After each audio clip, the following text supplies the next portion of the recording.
and officially welcoming you all. Thank you so much for joining us. I know this is a little bit different. In the past couple of years, many of you know that the CMVE, the Consortium of Michigan Veterans Educators, have done regional workshops in the spring where we've kind of gone on the road and visited multiple campuses and had lots of fun getting to know some people out in the field. However, we get snow in spring in Michigan, and the last 2 years we did have to cancel an event each year. So we thought this year we would try something different and we would do a virtual workshop. And so that's what we're doing today. Many of you know I'm Katie Giardello. I'm the Director of Veteran and Transfer Initiatives with the Michigan Center for Student Success, which is housed at the Michigan Community College Association. Most of you know that my primary responsibility over the last few years has been coordinating the grant-funded activities of CMVE. And in just a moment, I'm going to tell you a little more about CMVE because I recognize we have some new friends on the line with us today. But before I do that, I want to make sure everybody knows how to engage with us during today's webinar, or as we are calling it, a virtual workshop. So if everybody could take a look at their control panel and make sure that I'm talking okay and you're hearing me okay and that you know how to use things, there's a little raise hand button that you should see. If you can raise your hand to indicate that you're hearing me okay and everything looks good on your end, awesome. Thanks, Carrie. Hey, Bethany, thank you. Awesome. I'm seeing lots of hands raising. Thank you so much. It sounds like things are working properly then. So now I'm going to take all of your hands down. And if you didn't raise, if you're raising, see, all of you are still raising now. I'm putting your hands down. Thank you so much for interacting with us. We do have a fair amount of you on the line today, so we will not be unmuting anyone's phone line. In order to engage with myself or the presenters, please take a look. There are two different boxes where you can talk with us on virtually. One of them is a question pane where you can actually enter in any questions you have for the presenters and we will see them there. Or you can write to us or to the full audience through the chat box. You'll see potentially that I have written a note at 10:54 a.m., if that is the correct time. My laptop uses a 5-minute delay for some reason, mostly just to drive my type A personality crazy, I think. But we are here on time starting together. And if you can see that note that I wrote, then you have the ability to chat with us there as well. So everybody's good with the technology. You know who I am. We're just going to go ahead and keep plugging away here. We're here to talk about data capture. And some people, one person read something that I wrote on this and they said, "Why are you doing this?" And I said, well, this is something that we've been talking about with the Consortium of Michigan Veterans Educators for quite some time. And I'll tell you more about those conversations in just a moment. But before I do that, let's discuss what's on the agenda for today. You're going to hear from me a little bit with some contextual background information. You'll get to have a sneak preview of a new brief that we are publishing as a companion to this workshop. You'll get to hear from our excellent presenters who have a really nice featured presentation prepared for you. And then we have definitely reserved some time at the end for you all to ask questions of the presenters. This is especially useful to those of you who work in institutional research because that's kind of the world these folks live in. And some of us on the line are not living in that world. And so this is an opportunity for us to come together and try to learn the same language, try to understand each other's workflows, both the limitations and the opportunities that our workflows can present. And certainly yours on your campuses can present challenges, but also maybe some benefits and opportunities to streamlining your processes and making your data collection efforts more effective for this population. Once we have the chance to talk with those presenters at the end of the webcast, I will go through a couple of logistical details and then we'll cut you loose. We will end the webinar and you'll have the opportunity you can eat whenever you want. If you've already got your food, you can eat now. Certainly do your thing there. But we are expecting that your campus work groups will have the opportunity to have some dialogue. And most of you already received what I sent last week, which was the facilitated discussion questions that are suggested for your dialogue. Again, they're just suggestions. You should discuss what it is that's salient to your campus, and you will probably all have something slightly different that you focus on. And once we get to that part in the presentation, I'll give you a little further directive about how you can provide feedback to us on what you discussed and then facilitate the reimbursement for your lunch costs. But first, I promise to let some of you know, because I know not everyone is aware of the consortium's activities. The Consortium of Michigan Veterans Educators is something that has been present in Michigan since 2010. I never like to take credit for the CMVE because it was a grassroots founded organization out of Central Michigan University. Central Michigan had some staff members who were forward thinking and said, we should really pull some people together. They were experiencing some issues after the post 9/11 GI Bill was implemented, and we were seeing a rush of those students on our campuses using that GI Bill. and they said there would be a lot of benefit to pulling people together and having some networking dialogue and maybe some programming around how to maximize the success of these students on our campuses. And so that's really how the CMVE was founded. Those of you who are on our listserv know that it had a different name when it started. It was called MEVSC, Michigan Educational Veterans Success Coordinator, something like that. I don't actually know, but it was something like that. And that's why the listserv comes into your email as MEVSC. And that's why we continue to use a Central Michigan University listserv, because it was created there. I will tell you that the CMVE website has already undergone an update. We used to use CMU for that website, and we were able to build a new site that you can see the URL on the screen in front of you there. And we have also now recently contracted with a vendor because we got some feedback that the site needs to be a little more intuitive and a little bit more useful to our members. So you can look forward to seeing the new CMVE website live and in color this summer, and we hope it'll be more useful to our broad base of members. I get this question a lot. What is the purpose? What is CMVE? What do you do? The mission of the organization, the formal mission that was adopted and really not changed much over the last few years, is printed on the screen. We get a little pushback sometimes because it is an organization that serves the public colleges and universities. In the last couple of years, we have made space to have affiliate membership from nonprofit private institutions in the state of Michigan. And I know some of you are on the line today, and we appreciate your partnership and the opportunity to expand the network to include those of you who do good work supporting military-connected students at nonprofit private and independent colleges and universities. I'm excited that you're all here. As I said, this is a topic that has been on CMVE's mind over the last several years. I have been in this position for about 3 years now. Most of you know that the CMVE received a very generous Kresge Foundation grant award that spanned 2015 to 2018, and we're coming up on the end of that. And it's important to me that you all understand that I'm not flying off into the night, that this is a fully grant-funded position. I have enjoyed my work very much, and you are all very well poised to keep working together and realizing the benefit of the organization moving forward without someone coordinating activities in the fashion that I've done. Your steering committee is in a great place. They are strong, able leaders, and I think that the consortium will have much success in the years to come. One of the things that Kresge, when the CMVE pursued this grant, they indicated that there were some issues, and we're going to talk through some of those issues with being able to accurately identify military-connected students. Many of you on the call already know what some of these issues are. But we agreed, or CMVE anyway, proposed to Kresge that they might be able to have some dialogue over the course of the grant period around some of these issues and perhaps come to some synergy toward a little bit more consistency or smoothing out some of the issues. We are not here today to request or recommend that everybody does the same thing. We know in Michigan that's just not the way it works. We are decentralized in almost every way in terms of higher education. But we also know that many of you realize and appreciate the benefit of talking through the issues and perhaps coming to some level of consistency on these complicated matters. And so we're hoping that there will be some positive results as a result of this workshop, both on campus and perhaps collectively across the state. So that's kind of the contextual background that I wanted to share to let you know why we're doing this. We have had this conversation through the Multi-State Collaborative on Military Credit, which Michigan is a part of for the last several years as well.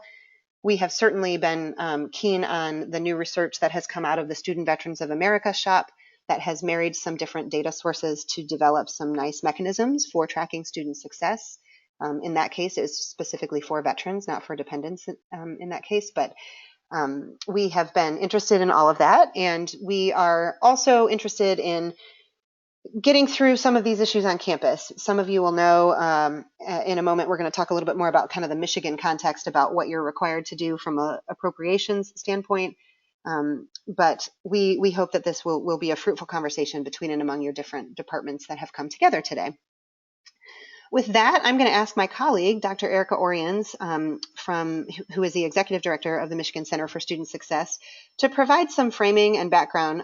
If you don't know Erica, you will find out pretty quickly that she's a data geek, and I say that with complete and total affection. I have learned so much from Erica and getting more familiar with the higher education data landscape. And so, Erica, I'll turn it over to you. Great, Katie, thanks. Can you hear me okay? Yes, indeed. Okay, great. Good morning, everyone. Thank you for joining us today. As Katie said, my name is Erica Oriens, and I work with her at the Michigan Center for Student Success. Our center was founded in 2011 with support from the Kresge Foundation, And we are the fiscal agent for this grant that Kresge awarded to the Consortium of Michigan Veterans Educators. One of the key strategies of the Center for Student Success focuses on data and research. We know that tracking progress on outcomes, as well as evaluating the effectiveness of programs and services, really is a critical piece of improving student success at community colleges and of course at universities as well. And the first step in that process is to identify the students that we would like to observe their outcomes. And in the case of military connected students, that's sometimes easier said than done. I know how challenging it can be with not only thinking about veterans, but also thinking about active duty military that are enrolled on your campus, as well as their dependents. And then of course you have lots of various different levels of that as well for things that you want to track for a variety of different required reporting that your institution needs to do. So I'm really pleased that the CMVE is hosting this webinar today. I think it's exactly what colleges have asked for in terms of bringing folks together who really need to use the data to understand what's going on with military connected students, pairing them with people who have that data and are able to track that. So I'm excited that we have this event today to be able to share that with you. So I'll turn it back over to Katie to talk about the new veteran advocate. Thank you. I appreciate that. I hope you're not offended. I called you a data geek. I think you affectionately embrace that term. Okay, so you're seeing on the screen a snapshot of the latest CMVE Veteran Advocate Brief. These are publications that the consortium will occasionally publish for the benefit of its membership and also really the general public. We are, many people that work with military connected students are kind, compassionate people, and they want to share information for the benefit of these students anywhere that they can. So this is now publicly available on CMVE's website, although I'm realizing that the link that I posted is probably cut off on the view that you're seeing. But if you navigate to micmve.org, we actually have across the top of the website, I believe it says resources. Let me go there with you and see if I can tell you where it's actually at. Yes, underneath resources at the top of our website, there is a button for CMVE publications. And this publication is now loaded there, so it's available for your download. You can see that there are a host of links. I'm going to walk through briefly what we've included in this. The other thing that we have included is the facilitated discussion guide for today's webinar. I had the opportunity to send that discussion guide to everyone who registered last week, and then there were a few of you who registered yesterday, and I was able to send it to you all. But I do recognize that there are two people at least who registered this morning who probably did not receive that brief, the discussion questions, but they are available online, or perhaps someone else from your campus who was registered and attending today did receive them as well. So you should have access to those discussion guide questions. So you're welcome to utilize this as you wish. As I said, what I'm recognizing is that there are a couple of different camps or departments on the campus who are implicated by this conversation. Certainly the institutional research community, who are typically the ones on the campus. I like to say they count our beans. It's maybe a terrible analogy, but sometimes we struggle to count our beans in higher ed, and institutional research is obviously really impactful in that conversation. In Michigan, as I indicated previously, we actually have a legislative requirement for all of the public colleges and universities to request detail about military status on the admissions application, which means that your enrollment management departments or units on your campus are also implicated in this, because those folks are usually the ones who are developing the admissions application. And then also there are what I call subject matter experts, who are the folks who serve veterans. Sometimes I will very broadly call them veteran services types of staff members, and I know that that's not the most accurate descriptor, but I think you all understand what I mean by that. Typically those are school certifying officials. They might be the director of military and veterans affairs, or a program coordinator for veteran services, and so on. So our intention in bringing everyone together today was that you all probably come from a different perspective in this dialogue. You all probably use a little bit different language. And sometimes, especially in the institutional research community, it's really important to get some of those things kind of defined and figured out. and make sure that everyone is using the same language as you move forward with both data capture methodology, but also success measures that you would like to do on a routine basis to really make your data actionable and help you evaluate your programs and the success of those students that you're serving. So what we've done here is tried to come at this from the standpoint that there might be some people in the veteran services sort of community who aren't as familiar with some of the data sources that are currently available, and I call these big data sources. So we have some big data from the DoD, and you'll see on the brief on the left side of the screen, I've kind of detailed those different sources of data. And so the first one is the Defense Manpower Center, which you can spend probably a whole week getting lost in their data repositories. And it's pretty interesting what you can learn about the strength of our military, as well as some of the projections and actual separation data that they present that can help you understand what kind of student flow are we looking at when we think about serving veterans after they separate, excuse me.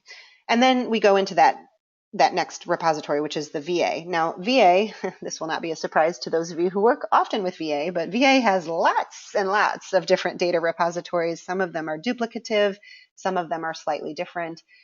I've tried to highlight the ones that I've found useful in my time working with this population. And then the last one there, the GI Bill comparison tool. This is not actually, I mean, you can pull data from that and it might be useful to you all as far as benchmarking against your counterparts in state or out of state. But that GI Bill comparison tool is really a tool for students who are searching for a campus to attend. And some people didn't know that it was out there, but this does display data about your institution. So if you were not familiar with that, you may wish to dig around and see what detail is being presented about your school and make sure that it's accurate and make sure that it looks good to the general population, if you will. And if it doesn't, that could mean that you have a little bit of work to do, either to tighten up some of your data reporting processes or perhaps to make some other changes on your campus to make sure that you are actually a veteran-friendly campus, as many of our campuses are. And then we pop down, and I really love the United States Census Bureau Veterans Briefs. I learned a lot about Michigan's veteran population by reviewing that 2015 publication that is linked there. What I learned primarily is that our veterans are quite aged. We have one of the highest number of veterans populations in the country, but more than 50% of them are over the age of 60. They are typically Vietnam era veterans. So that really can inform, again, that potential swath of student veteran population here in our state. And then we go down into the educational data that's available through the United States Department of Education, primarily through iPads. iPads can also you can also pull things down from iPads that will help you as far as benchmarking with regard to student populations, dollars brought in by DoD, TA dollars, the tuition assistance dollars, as well as the veterans benefits dollars that your campuses bring in. That can be very illuminating as well to helping you understand not only what your population looks like, but what kind of revenue these students bring in from their federal benefits. And then finally, they do some queries through iPads that allow you to actually see what kind of service offerings the campuses have for military connected students. So several years ago, iPads began surveying campuses about that. And they asked things like, do you have a veterans lounge? Do you support are you a yellow ribbon school? Those kinds of things. So if you didn't know, that is available and you can query that. And they have occasionally published some reports, such as the one that I've linked there, the profile of military service members and veterans enrolled in undergraduate education. That can also be a really useful brief for you to take a look at. And then finally, Michigan, as many of you may already know too, especially the IR folks on the call, we do have a longitudinal data system in our Center for Educational Performance and Information, or CEPI, and your institution is required to submit certain data annually in order to kind of benchmark and show some progress of your student body. Well, several years ago, CEPI actually added some data categories that are optional for reporting around military connectedness. And I listed those data categories there. I recognize, and I've heard and had dialogue with many of you about how those categories don't quite match up to the categories that you're collecting on your campuses, and it makes it difficult for you to submit that data. And that's something that I think would be interesting for us to discuss. I know that CEPI, I did invite CEPI to participate today, but their staff were not able to join us, I don't believe. But I know that they're interested in feedback on these categories. So I'm certainly willing to entertain that conversation. And when you provide your survey remarks at the end of after the program, perhaps if you'd like to mention anything about the CEPI categories, you can do that at that time. And then the next part of the brief just goes forward and it defines those legal requirements for public institutions to be requesting military status information on the admissions application.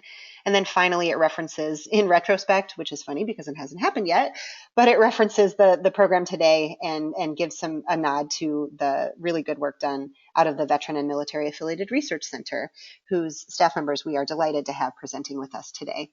And then again, it embeds the discussion questions and it gives some of what we believe are recommended strategies for kind of dealing with this conversation and making some positive changes.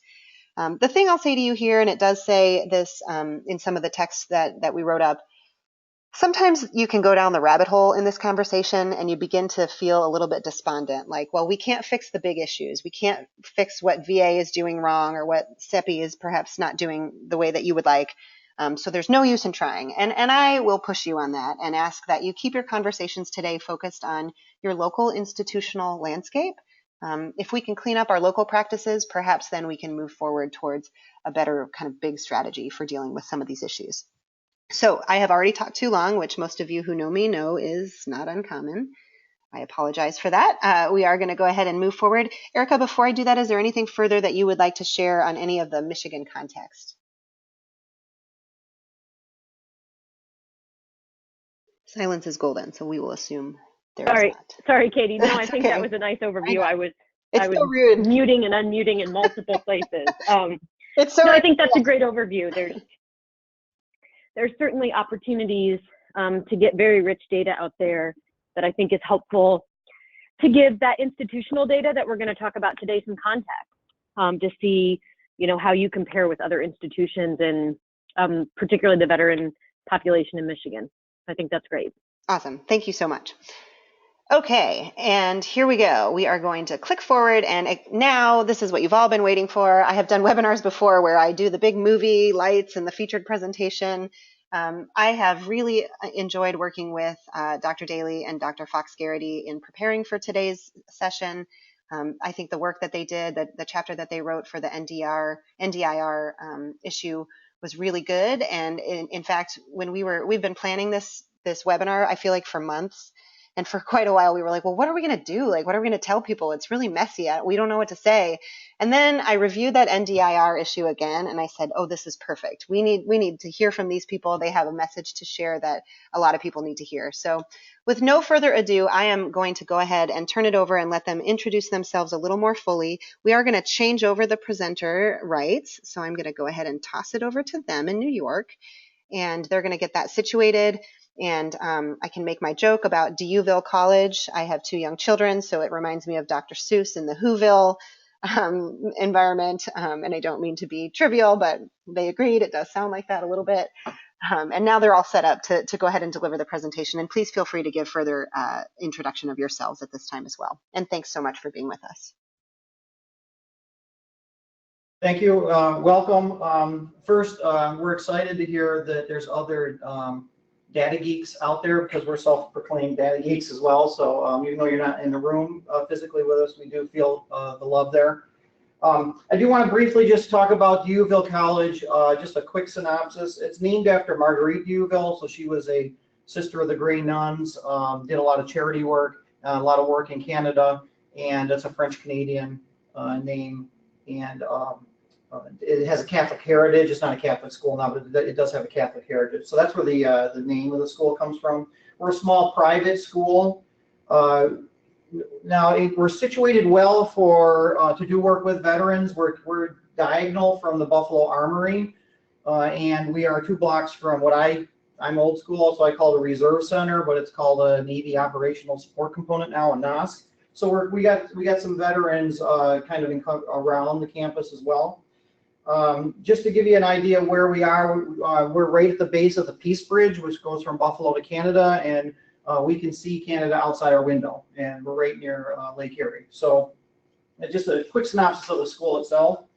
I do want, and I do want to thank you for spending the time here. We'll talk for about 45 minutes, and then we'll leave some time for questions at the end. We are, so Dr. Fox-Garrity and I are both business instructors, but we, I guess on the side for fun, run the Veteran and Military Affiliated Research Center, which we started a couple of years ago at the college.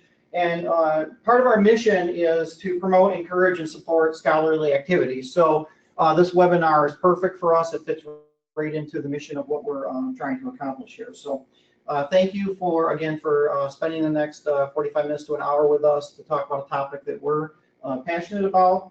And we're looking forward to being able to have dialogue and share some information with you. So real briefly then, how did we get here? Well, the two of us came from different paths. So in a prior life, I was a hall director. So one of my master's degrees is student personnel administration, and I ran a 550-bed apartment freshman complex on a large public university. So my doctorate's in higher ed. So my background was all focused on persistence and retention of students. And even though I'm a veteran, I hadn't really studied veteran students.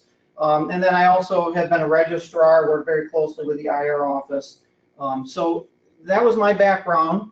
And then Dr. Fox-Garrity does a lot of different research, but at the time we started talking in this area. She was doing some focusing on some work with research for for-profit schools. And to try to sum it up quickly, there was a lot of focus at that time. So as an example, the Harkin report came out and started looking at maybe some abuses, some potential abuses of for-profit schools, and one of those areas was in the area of veterans. So the two of us started talking. At the time, we were also developing this veteran affairs office on campus. We didn't have one, so we kind of based that in the idea of these classic ideas of how we make students feel like they matter to the institution, the 30 plus years of research, and how do we make students feel like they belong here. The problem with that is we started seeing some results in the literature research that were contrary to what we personally thought and what the research would indicate. So as an example, there was research that indicated that veterans don't need research. They don't need a lounge, they don't need a resource center, and they don't want it. They don't want people to know who they are on campus. And for a while, I just kind of dismissed that and said, that's not, that research isn't very accurate. And then Dr. Fox-Garrity completed a study of our own veteran students and found something interesting that we talked about, that it seemed to indicate that stopping out from school for a semester or two may be a predictor of success, a predictor of finishing. That's completely opposite to what the 30 plus years of research says, that we need to keep students enrolled and we need to keep them here, because once they leave, the chances of them coming back don't make any sense. And we started talking about why that is, and then all of a sudden a little light bulb went off. Ding, ding, ding, we're looking at the problem incorrectly. There are students who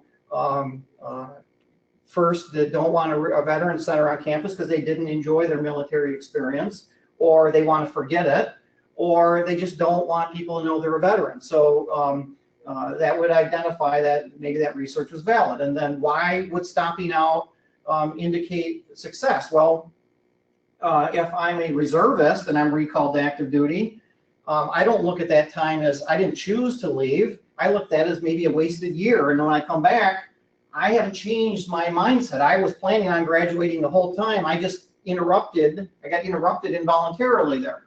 So we realized that we were looking at veterans. We weren't really looking at them the correct way. We needed to start thinking about them in a different light. So before we get to that, let me just start with a few opening points. So, and some of this, is going to be reflective of what's already been said, and items that many of you probably already know or feel. But many institutions of higher ed aren't collecting data or not collecting data on student veterans correctly. When we try to attempt to identify them, there's historical markers that we use, like are they using veteran-specific financial aid? And that may not be accurate or precise, and we'll talk about why that is. And then there's just this general vernacular that we just talk about student veterans. We talk about students as this dichotomous variable of veteran and non-veteran. But that doesn't allow us then to look within the groups of veterans. Within group interactions, we find those are very important, and we'll talk about what some of those are and use a couple examples of the power of being able to look within the groups as opposed to just these two groups of veteran and non-veteran. So quickly here, where did this dichotomous variable come from? Well, prior to the 1940s, higher education was selective, right? It was for the social elite and privileged. And, for the most part, it was young, elite, white males. But then, due in part to the effects of the GI Bill, by 1947, 49% of college admissions were student veterans. 10 million plus of the GIs came back immediately after World War II back into the economy, and many of them went to college. And by 1954, 56, 7.8 million of them had attended college. So that drastically reshaped the landscape of higher education and massified it, opened it up to the public. And these students tended to be a bit older, more mature. They had life experiences that the current college students didn't have, that had been the war, and many had families. So they were distinctly different in many ways to the students that were at the colleges originally. So it made more sense at that time to use this veteran, non-veteran classification. Okay. But the military population has changed over time. The way we assess military members into this has changed. The structure and scope of the mission has changed. So what it means now to be a student veteran is largely misunderstood. So just quickly, here are the 6 different flavors of what a student veteran may be. There are student veterans who are in active duty. There are those who are actively drilling as a reservist, and this is important. We're going to spend some time talking about this later. And they're subject to mobilization. Okay. There's those that are completing active duty service, and even though we don't like this word transition, they're transitioning. We'll talk more about that word transition later, but they're transitioning into the next phase of life. I'm done with my active duty service. I'm leaving that behind. Now, this is the group that if I asked most people, who do you think student veterans are? My guess is that they would say it's number 3. They're at the active duty service and they're transitioning and they're moving on to their next phase of life. Okay, but that's one of these 6 that we've identified. There's also important is number 4. There's those transitioning from active duty service, but they're following an involuntary mobilization from the reserve service. So they're just coming back to the lives that they left behind. Many times their wives, their kids, their job. They're not starting a new phase in life. They're just coming back to the one that was interrupted for a year or so. Number 5, there are those that are separated and retired from military services. So for them, military service is behind them. They're never going to face recall, mobilization, and they're moving on. They could also be considered moving on to another phase in life. And then there's also some groups, and we'll talk about what some of those are, that reside in the individual ready reserve, which, without getting too detailed, many of you probably know what it is, but it's just a large, in essence, it's a large holding pattern for area pool for people who haven't finished their military service obligation. It includes some other groups like merchant mariners and some officers and that take oaths for life. So again, what's important here is understand that student veterans can exist in all of these different categories. So that can affect how they view and how they approach their education, and it can view how we, it can affect how we view the decisions that they make.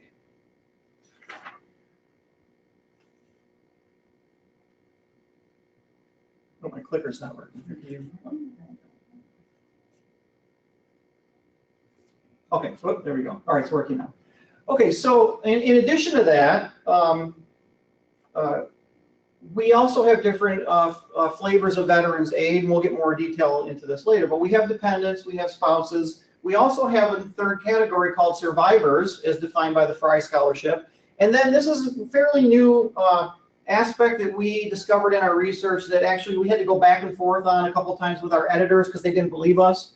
But there are also those in the uniformed services. So they're not armed forces. They're called the uniformed services, and historically they were not considered veterans and they did not get veteran aid. But guess what? The world has changed. Public health service officers and the NOAA National Oceanographic Aeronautical Administration, I think, they are eligible for post 9/11 GI Bill funding, and there are people in those services who are using it. So if we were to be collecting data on who's using veteran aid, and we don't want to include these two groups in our, as veterans, that's an individual organization decision, we're going to accidentally count them in our numbers when we're not trying to, because many of them are collecting post 9/11 GI Bill funding. So it's also important to know, we're going to talk about this in a couple other areas, that about 11% of veterans have spouses who have served or are serving, and 50% of all veterans have a parent or parents who is serving or are serving. So that means that many veterans reside in more than one category. And a lot of the questions that have been asked historically don't understand or anticipate the fact that people have more than one identity and exist in more than one category. Okay, so what are we looking at here? Well, we want the identification of the population is critical. If we're going to engage in outcomes assessment, we need to accurately measure our sample and fully understand them. So we need to then understand the subgroups within the veteran population, student veterans, and understand that we need to look at them within their multiple dimensions of identity. They're a veteran, they're a spouse, they're a student, okay? They're on active duty, they're a drilling reservist, they're coming off active duty. There's many different dimensions that the student may be living their life through. And it's our contention that many colleges and universities do not have or do not collect ample data to correctly identify these distinctions properly. So it's important to know that even though we tend to talk about and think about student veterans as this group that shares similar characteristics, they're not homogeneous. They're not a homogeneous group. They exist as subsets within other groups. There's 60-year-old veterans who are still drilling.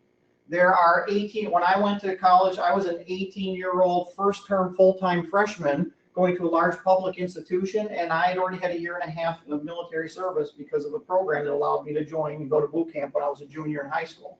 I'm positive that school did not consider me a veteran. They didn't know to ask. They counted me as a first-term full-time freshman, which I was, but I was also something else. Okay, so we need to make sure we categorize, we can't just categorize students as veteran and non-veteran. It doesn't allow us to explore these dynamic relationships. So we're going to take a little closer look then at what it may be a way to help clarify this. So that's what the TSV does. It's just a suggested data collection effort. It's a way to think about.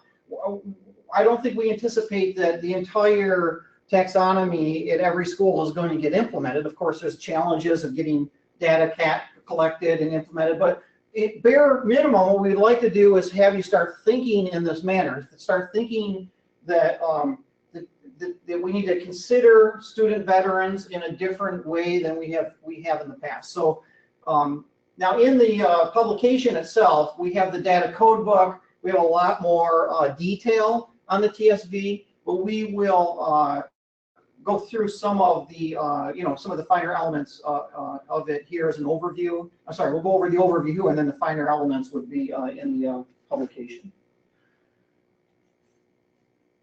Okay, so what we're looking here is, again, things that we can control. Okay, focus on what we can control at our level and look at a way to articulate and explain and define these varied subgroups so that we can get a better reaction, better institutional responses to what's happening, better understand when we see certain actions that certain elements that a student takes, the actions a student takes, and maybe view those through a different lens. Okay, so to get started here, one of the things we began when we looked at our developing this taxonomy is say, well, let's see what else is out there. What are they asking? So we went to the American Council of Education. They recommend that on the Common Application, which is used by over 500 in colleges and universities for potential students to apply, they recommend that you ask a question. So this question is the exact question that's on the application. This is what it looks like. U.S. Armed Forces status? That's the question. And you only have 3 choices. There's a drop-down window. Currently serving, previously served, current dependent. So for those of you that collect data or use data for a living, maybe this terminology makes sense to you, but that's not collectively exhaustive or mutually exclusive. It violates both fundamental properties there. So what is it missing? Well, we'll talk about these as we go through there, but we're missing uniform services. If you're in a uniform service, a public health service, you're not in the armed forces. You don't carry a weapon, okay, but you are still potentially eligible for post 9/11 GI Bill funding. It doesn't include survivors, which is a separate category from dependents. It doesn't include those residing in more than one category. It doesn't identify that. And it doesn't identify people that have eligibility from parents and aren't aware of it. And this is one of the things we implemented in our school, is to start asking the question differently of it, not just did you serve, but did any of your parents serve? And we discovered that there were students that were not aware that they had benefit. But once they answered that question affirmatively, then we could identify those students and then seek to see if they had benefit. Not everyone's aware of the veterans benefits that they have. So in the TSV then, here is our question number 1. Right now, I'm going to go through the TSV. Because this is a recorded presentation, I've put all of the slides in, but all of the questions for the TSV, but not all of the slides am I going to spend a lot of time on. But I put them in here so if we use this for reference later and come back to it. But some of them we consider very important questions, so I'll spend a little more time on those. So the first one, we consider this an important question. Have you, your spouse, or one of your parents served in one of the armed military uniformed services of the United States? Okay, a more encompassing question. We want people to answer affirmatively if they fit into one of those categories. Okay.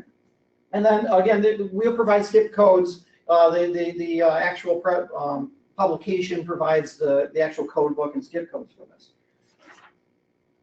Okay, so number 2, have you served in the armed military uniformed service of the United States? Are you a dependent spouse or survivor? Again, we're trying to parse out here the 3 different main categories: a dependent, a spouse, or a survivor. Okay? And then people, of course, can be some people can be in multiple categories. Some are spouses and dependents. Okay, so we want to make sure we capture that. Okay.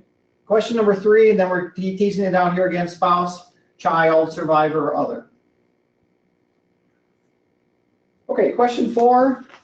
Again, I'm going to go through some of these fairly quickly, just because I want to make sure we have time to focus on the ones we think are really important.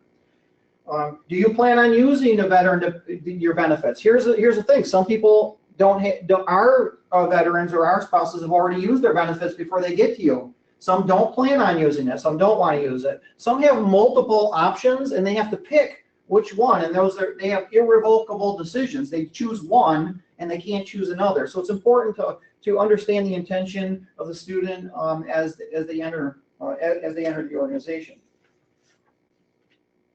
Okay, and then here, if you know the benefit, what is it? Okay, and then sometimes, again, we can have students that have more than one. Okay, so number 6, now, a couple of these questions we're asking, you may not feel that it's necessary to ask these questions, but from a research standpoint, we don't really have much research at all on a couple of these variables, on whether they really help predict outcomes or not. Good research sometimes surprises you and you find answers that you weren't, or it leads you in areas you weren't expecting. So now we asked this question most recent branch of service because it's not uncommon in today's military for people to change services, and that wasn't as common before, but it is common. It does happen now. So what is your most recent service? Okay, now we put all of these up here that we think are important. We have the public health service. All right, we have the NOAA. We have the National Guard. Right now in New York State, the National Guard is eligible for New York State tuition, in-state tuition, and they could be eligible for post 9/11 bill tuition or funding, depending on if they got recalled and who signed their orders, right? So if the governor signs their orders, nothing changes. If the president signed their orders, the world changes potentially, and they get open to more access to more funding. So we also have the ones you recognize: Army, Navy, Air Force, Marine.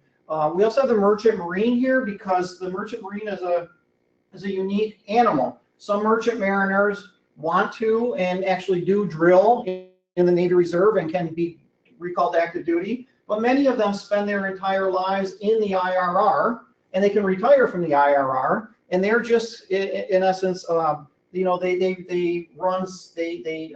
manage and captain seagoing vessels that aren't currently under military control, but they can be brought under Department of Defense control in an emergency during military time. So they're like a buffer, they're an extra resource that we have. But many merchant mariners spend their entire time in the IRR. Some have benefits, some don't. Okay, now again, rank. The reason we ask this for two reasons. The first goes back to what I said. We don't really know if rank is a variable, is any intersecting effects or is any predictive ability. So why not collect it and see? We also at this school though, at a certain rank and level, that triggers other things. So we sometimes will give credit for a business principles of management course, or at a certain level, if you were a hospital corpsman in the Navy and you just came off active duty running a float hospital, we're not going to make you take nursing 101, right? We're a big nursing school. Maybe we don't need you to take nursing 101. But we don't really know what it says any longer. It used to be enlisted members had less education, some were illiterate many years ago, and officers were more educated, and the warrant officers were experts, enlisted experts who had worked their way up and become invaluable in their technical skill. That's kind of the case still, but it's still not. We have enlisted members who have master's degrees, senior enlisted members, and officers who have a bachelor's degree. In fact, when I was recruiting, I used to have a recruiting poster hanging in my office that showed this weird dynamic that, you know, John and Bill, during the civilian world, John's the boss and Bill's the employee. But on drill weekend, it's reversed, and Bill is the employee and John is his commanding officer, right? So we have these weird, which could be considered weird dichotomies that happen that you would have never seen in, you know, the 1940s or 50s military. So we don't really know much about rank. So that's that and how it interacts here. So that's why we've included it. Now, for number 7, how would you categorize? Now, this is a very, I'm sorry, did I skip 8, 7? Oh, 8, okay. So we consider question number 8 very important, okay, because this really can help us understand the motivation, the decision-making process, and the mindset of a student. And we'll talk more about some specific examples of what that is later. Okay, so if you're no longer serving, you completed your military service, that may say something different in your mindset of going to school than if you're on active duty, you know you're going to be moved every couple of years, right? If you're retired and not receiving retirement pay, or you can be retired and receiving retirement pay. And there are classifications, there are differences there. Some organizations give military discounts, for example, if you're receiving military pay, but not if you're retired and not receiving it.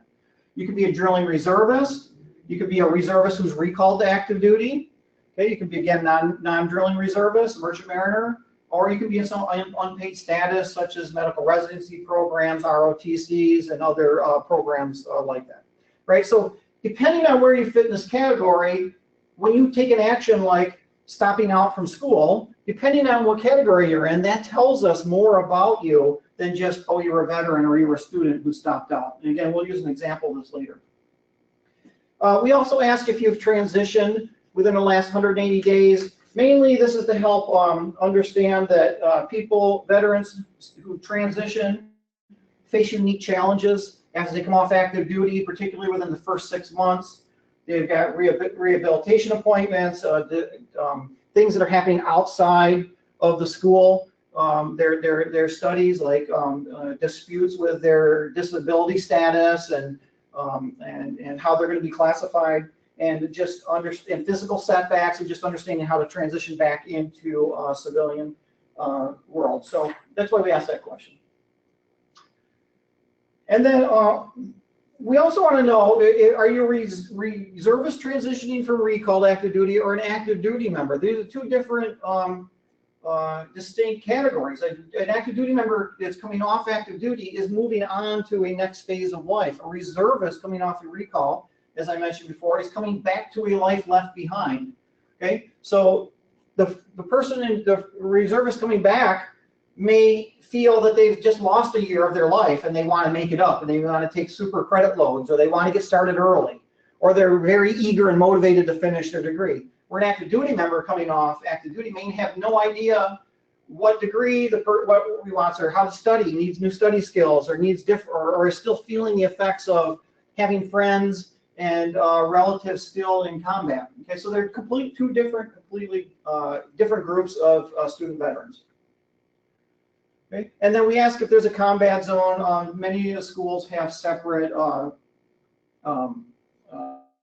finance. Like we have a combat veteran scholarship, different scholarship opportunities if you serve in a combat zone or not. Okay, and then if you know your active duty benefit, now it's important here to mark all that apply, because there are people that have more than one benefit. Okay, they've earned their own, but they also have they've earned two, or they've earned one from a parent. So, and many times you have to choose one, and there's a lot of there's a lot of calculation that goes in there. Which is the best option, and which is not the best option. How do I do it? What's the timing? And also, once I make that choice, many times it's an irrevocable choice. So it helps us to better advise the student into with regard to financial aid and their options, if we know what benefits they have. Okay, now we like the idea of the TSV being included as part of the standard application and initial registration process, because we're already collecting data on the student at that time, so it's just easier. It's not a long survey, and we can just ask these few questions at the beginning and collect it. But going further, then, in a great world, in a perfect world, we would like to collect it every year, because status of veterans changes. It can change, and we'll talk about more about that here in a minute. Even if we don't collect it on a yearly basis, I think it's important to collect it at a time something happens. So if a student gets recalled to active duty, okay, or if a student takes a leave of absence, all right, that we recollect it then, because something may have changed. Okay. So I just provided the collection schedule here. Again, there's more detail of this in the presentation, or in the publication itself. Okay, so what's important here is, unlike other predictors of success, your standard high school GPA, for a little lesser extent SAT score, student veteran predictors can change over time. Okay, their benefits can change, their status can change, their rank can change, their disability can change, their disability status can change. Okay, so and they can greatly affect how they approach their educational pursuits. If I'm no longer a drilling reservist, I'm not worried about being mobilized. Okay, so this is an important part that we think is important. It takes a little time to talk about this role of actual or the potential for involuntary. Now, we usually think of this as mobilization, right? The reservist has been mobilized, or a active duty member has been sent, but there are three main categories that can happen to a student veteran. They can be mobilized to active duty. That can be even within their own community. They can be deployed somewhere, generally overseas or out of the the country, or they can simply be geographically relocated, which means they're just told you have to move for a short period of time or for the duration of these orders. So any of those three events can greatly, obviously, affect the student veteran's desire or ability to go to school, and also it can affect the spouse. So if this happens to the spouse of a student, all of a sudden that spouse at your institution is now overnight become a single parent. So maybe that spouse stops out. That spouse isn't a veteran. But that's why we want to know if your spouse as well, because if the husband of the student gets mobilized, then the spouse is left being a single parent and maybe needs to reevaluate and stop out from school for a semester or two. Okay, so let's use a quick example here of how we would view this with a dichotomous variable, the veteran, non-veteran. Student stops out, or the spouse takes a leave of absence or withdraws from the college. Right? We consider this stop out. We think of it as a failure. The person counts against our retention numbers, and somehow as an institution we fail because our goal is to keep them continuously enrolled, and they've left. But if it's a within group comparison, and we look at it and say, wait, this person is a drill and reservist or a spouse of a drill and reservist, and they were involuntarily recalled to active duty, now the stopping out looks different to us, right? And now instead of just assuming it's a loss for the institution, now what we can do is provide resources to help that student. We look at it and say, wait, that student wants to come back. That student's going to come back. So a couple things we've done here at D'Youville College is we have a separate leave of absence policy for these students that allows them very easily to take a leave of absence. We also freeze the tuition. So when they come back, it's at the rate it was when they left. And we help them in other ways that might not be apparent. Like if they're in a cohort program and they only get recalled for a semester or a month, sometimes recalls happen and they get canceled and you're gone for a month or two and then you come back. Well, you can't start in the middle of the semester. And sometimes you can't start, if you get recalled in the fall, you can't start, you pick up in your program in the spring because it's a cohort, you got to wait for another fall. So we then provide resources to help that student and facilitate them getting back into the cohort and maybe extending their leave of absence so that they can come back and pick up when they left. Okay, so real quickly then, there are a few limitations that we think are important that are not in our research on purpose. Right. So first, we do not ask for any service-related disabilities. First, there's a privacy issue there. We don't want to collect. We didn't feel that we wanted to collect that information. That tends to be housed somewhere else at the institution. And then we also, it's just bad data collection. We don't want to duplicate efforts, right? And in that case, we would be asking for self-reported data, where somewhere else on campus there was actually verified data that existed. So why would we duplicate it and replace self-reported data with verified data? Okay, so we recommend to not collect that. Now, individual offices, that could be very helpful, it could be useful, but these two limitations we would recommend not collecting them as part of the TSV. So the second limitation I'd like to talk about is called the course's precluded, erroneous, deceptive, and misleading practices rule. That's very foreboding, right? So what is it? It means that student veterans, we call it the two-term rule, they only have a couple terms before they have to declare a major to maintain their housing benefit. So that could mean, and it has meant, I've talked with students, I've presented similar topics and had people in the audience say, that was me, right? They declare a major so that they can get their housing benefit, they can get money coming in, they can get paid to go to school, but they have no intentions on graduating.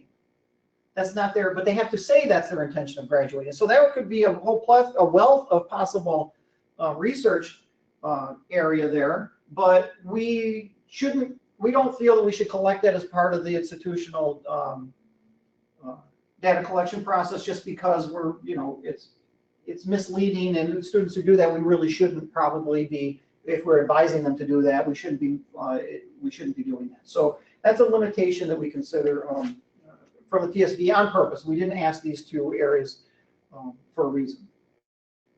Okay, so I've provided our contact information up here if you have more questions, if you want, this is what we do, for fun. So, please feel free to email us. Our personal email tends to be quicker than the VMark email.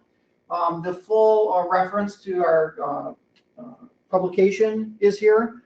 We do want to thank Michelle Davis. She's our VMark graduate assistant. So she created most of this presentation, and then we just tweaked it a little bit. So thank you to her. And we do want to thank the Consortium of Michigan Veterans Educators and Katie for inviting us.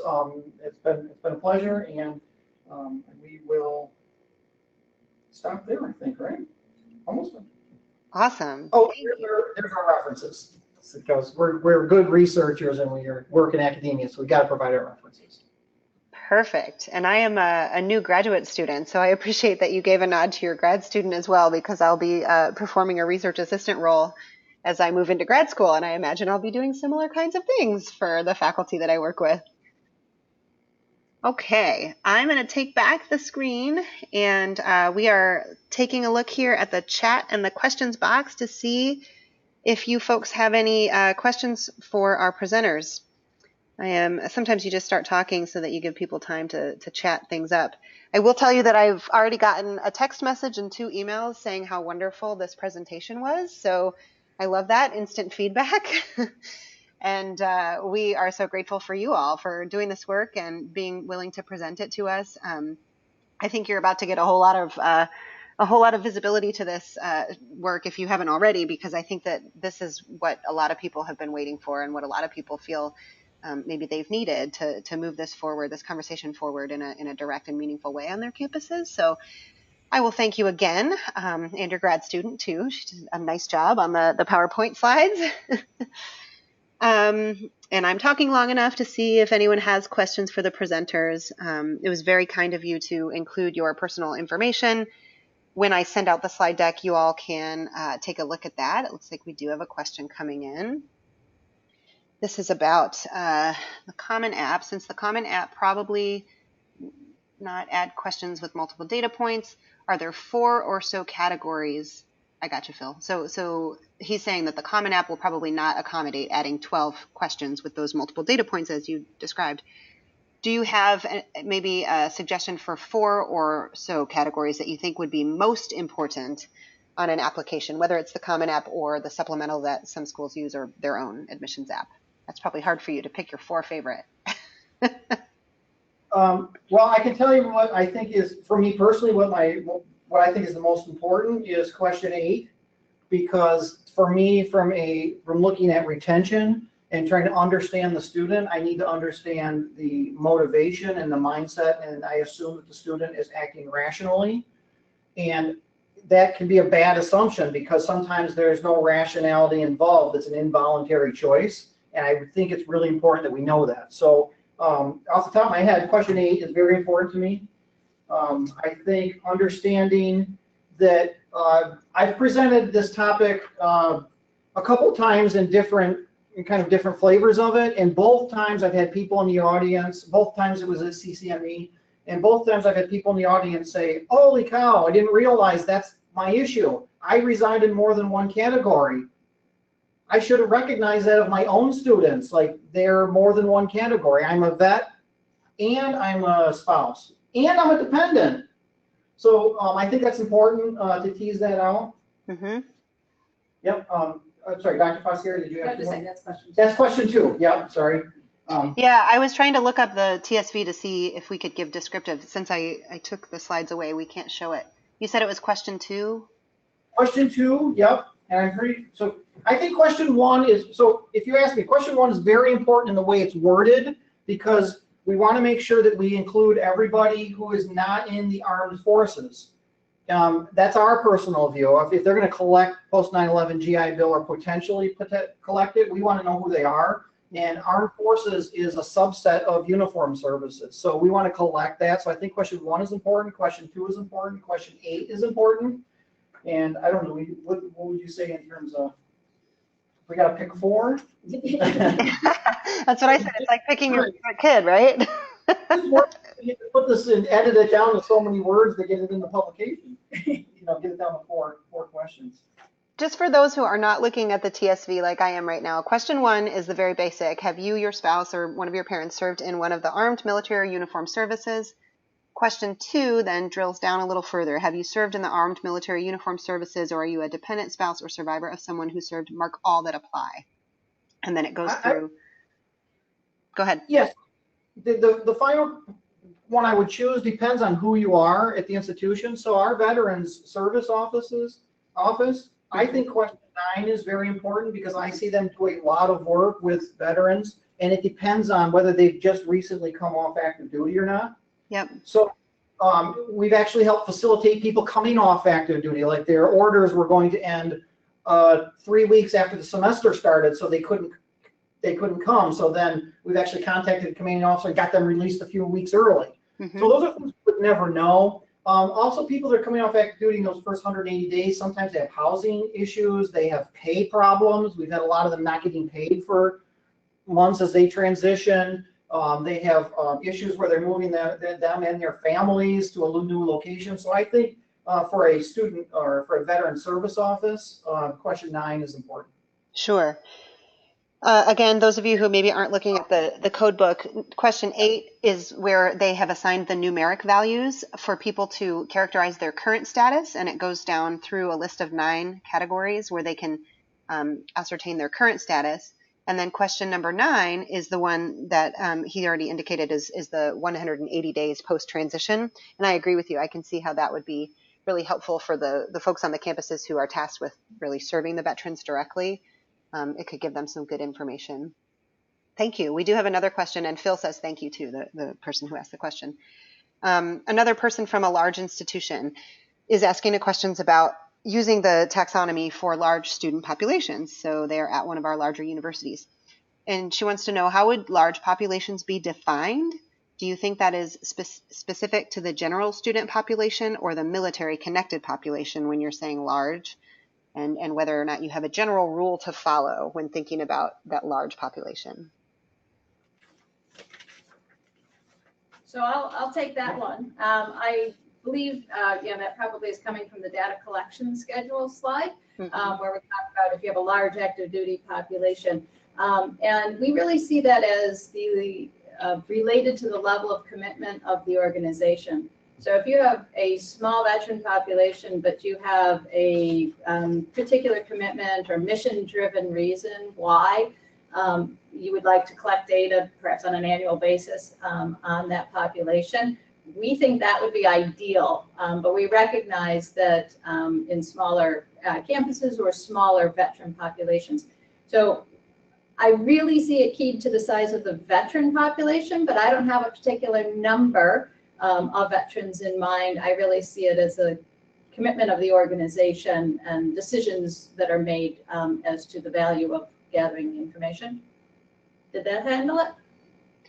I think that probably helps. I'm also trying to envision like a 2-tiered process where maybe people could ask a selection of these questions and then perhaps do a follow-up survey, which of course then, you whittle down, your sample size gets smaller because people will not respond. But it could be if you don't have capacity to add all of these qualifiers or questions into your own mechanisms on your campuses, that you could do that second level once you've identified the population, and then perhaps they could fill out those further questions. Is that something that you all have seen done? Yeah, so question 1, if you answer no to question 1, you are done with the survey. And so in some instances, although we recognize that could change, so someone could come in as a freshman, answer no, and by the time they're a senior, their answer could be yes.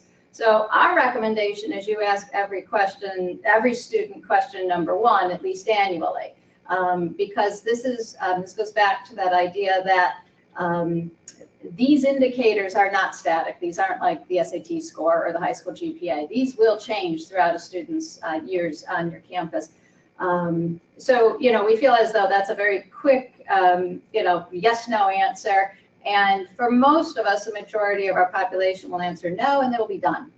And then the follow-up questions only obviously go to those who have answered yes. So you could hold off on the follow-up questions. But we suspect that during the process of, for example, selecting the aid that they're going to choose to use as an irrevocable decision, we might be best to help those students before they actually enroll. So if we wait until they enroll to ask questions 2 and forward, we might not be as helpful as we're hoping to be. Makes sense. Thank you. Okay, well, I'm not seeing any other questions. I think what I'm going to do is go ahead and talk about some of the logistics. Our presenters will hang on the line while I do that in case anybody wants to or is still typing up any final questions. So let's make that our plan here.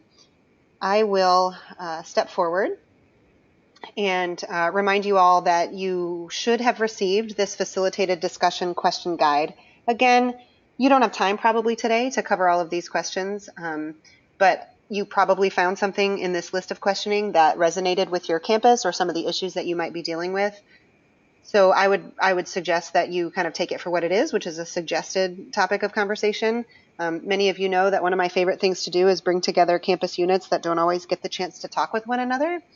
And many of you also know that it really cannot be the task of the Veteran Services staff to fully support the student veterans or military connected individuals on your campus. I believe pretty strongly that it is all of our responsibility to do that, and that kind of in some ways the only way to get this work done really well on campuses is to have a multi-unit conversation. I feel this way about the data capture. I feel this way about military credit articulations and so on. And many of you have heard me discuss that. If your campus doesn't already have a group that meets periodically to talk about student veteran success, this is a great time to form one because great news, you've already had your first meeting. I'm a big fan of bringing people from multiple departments that affect the military connected student population together on a regular basis to discuss issues, challenges, and opportunities, and make sure that you're not just filling out your veteran friendly schools application each year and then saying, we're done with that, because I think that there is more to it than that. And I think that this data capture issue is at the crux of a lot of the work that happens on the campuses. So hopefully you find these discussion questions useful. Our intention right now is, if we don't see any questions here in the next couple of minutes, that we will sign off. I will end the webinar, and all of you will hopefully, either you've already eaten or you will eat together and have some dialogue in the time that remains. We suggest that if you've identified some issues that you want to work through, that you make a plan and a schedule for following up. Because what I hear and see a lot is that this population of students, because especially on our campuses where we don't have a lot of active duty people in the state, because we don't have any installations here other than our National Guard installations, is that people start talking and we get jazzed up and we get excited, but then this falls to the bottom of the priority list. And if you set your follow-up meeting today, then that gives you a deadline for when you should come back together, and each unit on campus who identifies an action step should have something considered. So that will be my piece of advice. If you would like to keep this a priority, I recommend that you schedule your follow-up meeting today, and again, use that as a deadline. I will be sending out a survey to everyone who is registered for this event. Not registered, excuse me, all of you who actually logged in and participated in today's event. This will facilitate the reimbursement request for your lunch costs. As you know, instead of serving you lunch at one of our in-person workshops, we are serving you lunch on campus and providing you reimbursement for that. So I really like this model as a virtual workshop, and I hope that this is something CMVE will think about doing in the future. But in order to facilitate that, we do need you to fill out the survey that I'm going to send. I will ask that you designate in your campus work group only one person to respond to that survey. So hopefully you've already decided that. I do request in the survey that you upload a picture of your receipt or receipts if there are more than one, so that we can verify the expenses. And then there are some other details that you can fill out. We are asking you to do a brief evaluation as well. I think there's only one question that asks you to evaluate your time with us today. If anybody does have questions, most of you know how to reach me. My email address is on the screen there, and I've talked just long enough to allow another question to come in. The question is whether or not this will be saved. Yes, I have recorded this. I'm still recording so that the benefit of the question and answer session is available to those who wish to view the recording later. It'll take me a little while to get the recording converted, and then once it's up and live, my intention is to send out to the entire CMVE list the recording, the slide deck, and the publication. So you guys will have access to all of that, and then it will be posted on the CMVE website as well for continued use. Excellent. I think that covers all the questions. Again, I'm getting some really positive feedback. Thank you all for your nice things that you're saying. I didn't do much except for say, hey, those people sound really smart. Let's invite them to come and talk with us. And I will ask my colleagues in New York, is there anything further you'd like to share with us before we sign off this afternoon? No, thank you. We're excited. We love doing this. So Awesome. Well, I imagine you might get some follow-up. You've got some really good institutional researchers who joined us today who will probably ask you hard questions that I wouldn't be able to answer. But we appreciate your willingness to share and to engage with our colleagues as they work forward on this topic. And I will go ahead and end the recording.